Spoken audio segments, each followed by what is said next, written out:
सभी श्रोताओं और दर्शकों को मेरा नमस्कार। आप सभी का स्वागत है आपके अपने YouTube चैनल कहानी टॉकीज पर। तो आइए आज स्मरण करें दशा माता व्रत कथा 5 का। यदि आपने इससे पूर्व की कथाएं नहीं सुनी हैं तो आप हमारे चैनल कहानी टॉकीज पर जाकर सुन सकते हैं। तो आइए आज की कथा आरंभ करते हैं। कथा को संपूर्ण सुनने के लिए हमारे वीडियो के अंत तक बने रहें। और यदि आप हमारे चैनल पर नए हैं तो हमारी वीडियो को लाइक करें, शेयर करें, कमेंट करें और हमारे चैनल को सब्सक्राइब करें और बेल आइकन दबाएं, जिससे कि ऐसी ही वीडियो प्रसारित होते ही आपको जानकारी मिल सके। तो आइए आरंभ करते हैं। चैत्र मास की कृष्ण पक्ष की दशमी को दशा माता का पूजन एवं व्रत किया जाता है और दशा माता की कथा यानी दशा माता की कहानी सुनी जाती है। होली के अगले दिन से ही इसका पूजन प्रारंभ हो जाता है, जो 10वें दिन समाप्त होता है। प्रतिदिन प्रातः स्त्रियां स्नान आदि करके पूजन की सामग्री लेकर पूजा करती हैं और सर्वप्रथम दीवार पर स्वास्तिक बनाती हैं। फिर मेहंदी और कुमकुम से 10-10 बिंदियां दीवार पर लगाते हैं। फिर पहले स्वास्तिक के रूप में गणपति जी का, फिर 10 बिंदियों के रूप में दशा माता की रोली, मूली, चावल, सुपारी, धूप, दीप, अगरबत्ती व नैवेद्य से पूजन करती हैं। पूजन के पश्चात प्रतिदिन दशा माता की कथा कहने व सुनने का विधान है। इस दिन एक समय भोजन करके व्रत रखने का विधान है। दशा माता का पूजन प्रत्येक स्त्री, सुहागिन या विधवा सबको करना चाहिए, क्योंकि यह व्रत पूजन घर की दशा स्थिति को सुखी समृद्धि रखने हेतु किया जाता है। पूजन में एक विशेष बात होती है कि एक हल्दी में रंगा 10 गांठे में लगा हुआ धागा होता है, जिसको दशा माता की बेल कहते हैं। इस बेल को पूजन के समय दशा माता को चढ़ाकर पुनः ले लेते हैं। इसको गले में धारण करने का विधान है। इस वर्ष धारण किया गया धागा अगले वर्ष उतार कर पूजा करके पुनः नई बेल धारण करते हैं। तो आइए आज की कहानी आरंभ करें। आज की कहानी दशा माता और एक राजा की है। एक राजा की 2 रानियां थी। रानी की प्यारी रानी को लक्ष्मी कहा जाता था और दूसरी रानी को रानी होने पर भी कुलक्ष्मी कहा जाता था। एक दिन लक्ष्मी रानी क्रोध होकर लकड़ी का पटाले मलिन कपड़े पहनकर कोप भवन में जा लेटी। राजा ने लक्ष्मी से पूछा, तुम कोप भवन में क्यों पड़ी हो? तुम क्या चाहती हो? रानी बोली, कुलक्ष्मी को देश से निकाल दिया जाए। कुलक्ष्मी रानी थी, इसलिए उसे निकाल देने से राजा की बदनामी होने का डर था। इसलिए रानी को पीहर छोड़कर आने की बात सोची गई। रानी ने पटनारी को एक रथ में सवार कराया और स्वयं घोड़े पर चढ़कर रथ के साथ चलने लगा। एक बीहड़ जंगल में पहुंचकर राजा ने रथ को रुकवाया। पालकी ढोने वालों को वहां से हट जाने को कहा। राजा रानी को उस जंगल में छोड़कर घोड़े पर सवार होकर अपने महल में आ गया।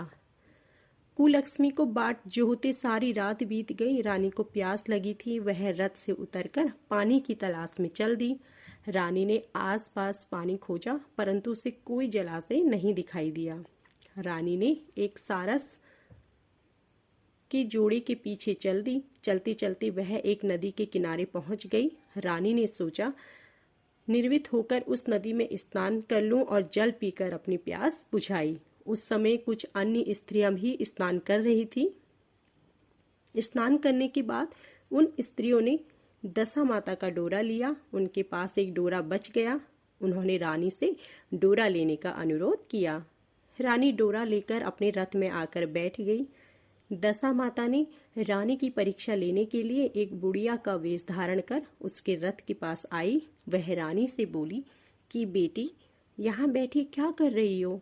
रानी ने बुढ़िया से कहा, पहले तुम बताओ, तुम कौन हो? बुढ़िया ने उत्तर दिया, मैं तुम्हारी मौसी हूँ। तब रानी ने उसके गले लगकर रोने लगी। उसने अपनी विपदा भरी सारी कहानी बुढ़िया को बता दी। अंत में रानी ने बुढ़िया से कहा, अब मुझे केवल तुम्हारा ही सहारा है, मेरी रक्षा करो। दशा माता की कृपा से उसी जगह माया का शहर बस गया। रानी के भाई भाभी आदि सारा मायका वहां प्रकट हो गया। रानी ने अपने पीहर के साथ मिलकर 9 दिन दशा माता की कथा कहानियां सुनी। 10वें दिन डोरे की पूजा होनी थी। उस दिन सवेरे उठकर दशा माता ने रानी से कहा, नदी में स्नान कर आओ। वहाँ तुमको स्वर्ण कलश मिलेगा, तुम उसे ले लेना और जो डोली तुम्हें लेने आए उसमें बैठ जाना। किसी से ये मत पूछना कि यह डोली किसकी है। रानी ने नदी में स्नान किया। वह स्नान करके बाहर निकल आई तो उसे 2 स्वर्ण के कलश नदी के किनारे रखे मिले। उन्हीं के पास रेशमी वस्त्र रखे थे। उन वस्त्रों को रानी ने पहन लिया। वह चलने को तैयार हुई तो उसे डोली आती दिखाई दी। वह डोली में बैठ गई और अपने घर पहुंच गई। घर पहुंचकर उसने माया के परिवार की सब महिलाएं सहित दशा माता के डोरी की पूजा की, सुहागिनों को भोजन कराया। इसके बाद उसने पारण किया। अब रानी अपने पीहर में आनंद पूर्वक सबके साथ मिलकर रहने लगी। इधर कुछ समय बाद राजा को रानी कुलक्ष्मी का ध्यान आया। राजा ने विचार किया कि जिस दिन से मैं रानी को जंगल में छोड़कर आया हूँ तब से उनका कोई समाचार नहीं मिला। चलकर देखना चाहिए कि रानी कुलक्ष्मी का क्या हाल है। मंत्रियों ने राजा को समझाया कि अब रानी से मिलना आपके लिए ठीक नहीं होगा, परंतु राजा ने मंत्रियों की एक भी बात पर कोई ध्यान नहीं दिया। वह घोड़े पर सवार होकर उसी स्थान पर पहुंचे जहां पर रानी को छोड़कर आए थे। राजा को यह देखकर बड़ा आश्चर्य हुआ कि यहाँ तो सघन वन था, परंतु अब यहाँ रमणीक बस्ती बसी हुई है। राजा ने लोगों से पूछा, यह कौन सी नगरी है? लोगों ने उसे बताया कि यह कुलक्ष्मी का नगर है। अब तो राजा के आश्चर्य का ठिकाना ना रहा। वह बार बार सोच रहा था कि क्या यह नगर मेरी पटरानी कुलक्ष्मी द्वारा बसाया गया नगर है। राजा ने कुलक्ष्मी के महल के पास जाकर सूचना भिजवाई कि उनसे अमुक देश के राजा मिलना चाहते हैं। रानी ने राजा को पहचानकर मिलने से मना कर दिया, परंतु मौसी ने उसे समझाया कि हिंदुओं में तो पति परमेश्वर माना जाता है। तुम्हें यही उचित है कि तुम यथाशक्ति उनका आदर सत्कार करो। मौसी के कहने पर रानी कुलक्ष्मी ने राजा को महल में बुलवाया। दोपहर को राजा को भोजन पर बुलवाया गया। राजा के साथ नाई भी था। रानी राजा और नाई को भोजन कराने लगी। पहली बार रानी ने नाई की पतल पर भोजन परोसा तो नाई ने रानी के पैर पर एक छींटा रायते का लगाया। रानी इस भेद को नहीं समझ सकी कि नाई ने उसके पैर पर रायते का छींटा क्यों मारा। रानी दूसरी बार पोशाक बदलकर फिर आई। राजा मन में सोचने लगा कि यहाँ तो बहुत सी रानियां हैं, सबकी शक्ल एक जैसी है, मैं अपनी रानी को कैसे पहचानूंगा। डेरे आकर राजा ने नाई से कहा, यहाँ तो कई रानियां हैं, मैं अपनी रानी को कैसे पहचानूं। नाई बड़ा चतुर था। वह बोला, रानी तो एक ही है, परंतु वह पोशाक बदल बदल कर हमारे सामने आ रही है। राजा ने नाई से पूछा, तुम्हें कैसे पता चला कि रानी एक ही है? नाई बोला कि मैंने उनके पैर पर रायते का छींटा मारा था। वह 3 बार कपड़े बदलकर हमारे सामने आई, परंतु वह छींटा उनके पैर पर 3 बार लगा था। अगले दिन रानी ने राजा को अपने महल में बुलवाया। राजा को अपनी मेज पर बिठाकर खाने के लिए पैन का बेड़ा दिया। पान खाकर राजा पलंग पर लेट गया और रानी उसके पैर दबाने लगी तो राजा ने रानी से अपने किए के लिए क्षमा मांगी और रानी को अपनी राजधानी में चलने को कहा। रानी ने कहा, आप मुझे किस मुंह से चलने को कह रहे हो? आप तो मुझे जंगल में अकेला छोड़कर चल दिए थे। आप तो दूसरी रानी के कहने में आकर मेरा परित्याग कर चुके थे। यह तो मेरी मौसी का किया है, उसी के कारण यह सब वैभव मुझे प्राप्त हुआ है, वरना आप तो मेरा सर्वनाश कर चुके थे। राजा ने रानी को बहुत समझाया। तब रानी बोली कि मैं केवल एक शर्त पर आपके साथ चल सकती हूँ।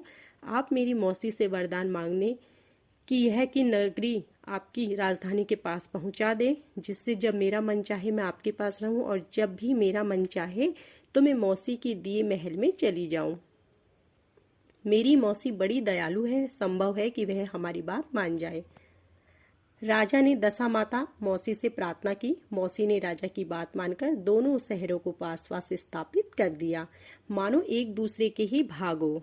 राजा ने दशा माता की कृपा का फल जानकर शहर में ढिंडोरा पिटवा दिया कि उसकी प्रजा दशा माता की पूजा किया करे।